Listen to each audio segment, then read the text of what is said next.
तो आज आपके साथ भुना कीमा बनाने का बहुत ही आसान तरीका शेयर करने वाले हैं और मेरे जैसे परदेसी हजरात तो इजीली बना सकते हैं। तो चलिए शुरू करते हैं। तो अभी हमारे पास मौजूद है 400 ग्राम मटन कीमा, जिसमें से 10% इसका फैट भी है। उससे ये होता है कि ऑयल का इस्तेमाल कम होता है। तो सबसे पहले इसके लिए कुछ वेजिटेबल्स कट कर लेते हैं।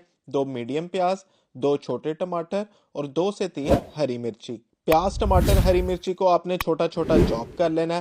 अब एक कढ़ाई लेंगे जिसमें हम कीमा ऐड करेंगे और इसी के साथ प्याज टमाटर को भी ऐड कर देना है। 1 टेबलस्पून भर के अदरक लहसुन पेस्ट की ऐड करेंगे, उससे इसकी स्मेल भी खत्म हो जाती है। और अब इसमें स्पाइसेस ऐड करेंगे। Half teaspoon salt, half teaspoon red chili powder, half teaspoon crush chilies, half teaspoon jeera powder, 1/4 teaspoon haldi powder, half teaspoon sukha dhania powder और हाफ टी स्पून गरम मसाला। 2.5 cup पानी के add करेंगे और इसे अच्छे से mix कर लेंगे। फ्लेम को हाई कर देंगे और इसमें जोश आने देंगे। जैसे आप देखें कि बॉयल आना स्टार्ट हो रहा है, अब फ्लेम को लो करके इसे कवर करके कोई 30 मिनट के लिए पका लेना है। लेकिन हर 10 से 15 मिनट बाद आपने कवर हटा के एक बार इसमें चमचा भी चला देना है। अगर कीमा जुड़ रहा होगा तो उसे आपने साथ साथ चमचे से प्रेस कर लेना है। तो 30 मिनट हो चुके हैं। अब इसमें 2 टेबलस्पून टमाटो पेस्ट की ऐड करेंगे। इससे फ्लेवर बहुत अच्छा बन के आता है। अगर आपके पास नहीं है तो आप एक छोटे टमाटर को ग्राइंड करके ऐड कर लीजिएगा। पेस्ट को अच्छे से मिक्स करने के बाद फ्लेम को हाई कर देंगे और अब इसमें ऐड करेंगे 1/4 कप घी का। आप चाहे तो ऑयल का इस्तेमाल भी कर सकते हैं।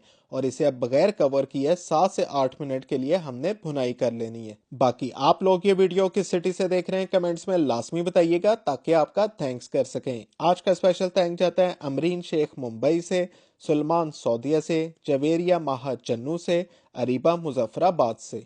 तो 7 से 8 मिनट भुनाई करने के बाद अब आपने इसका सॉल्ट टेस्ट कर लेना है। अभी हमें थोड़ा कम लगा है तो हाफ टी स्पून मजीद ऐड करेंगे।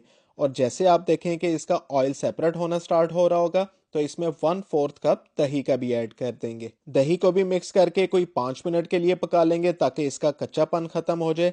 और जैसे आप देखें कि ऑयल सेपरेट हो चुका है, अब इसमें 2 टेबलस्पून कच्चा प्याज चॉप किया हुआ ऐड करेंगे, थोड़ा सा बारीक कटा हुआ अदरक, हरी मिर्ची और आपका और मेरा फेवरेट फ्रेश हरी धनिया। अब इन सब आइटम्स को हम एक बार अच्छे से मिक्स कर लेंगे और इसे कवर करके कोई 2 से 3 मिनट का लो फ्लेम पे दम दे देंगे। तो दम का टाइम पूरा हो चुका है, कवर को हटाते हैं। चेक दिस आउट गाइस, अपना खूबसूरत किस्म का भुना कीमा बन के रेडी हो चुका है और आप देख सकते हैं कितनी आसानी से ये बन गया। अब फाइनल पे इस पे मजीद हरी धनिया और अदरक की गार्निशिंग होगी। तो जैसा कि आपको पता है टाइम हुआ चाहता है, प्लेटें ले आओ और ये गर्मा गर्म कीमा ले जाओ। साथ में होनी चाहिए तंदूर वाली रोटी लाजमी। वीडियो पसंद आती है मस्त लाइक और शेयर कर देना।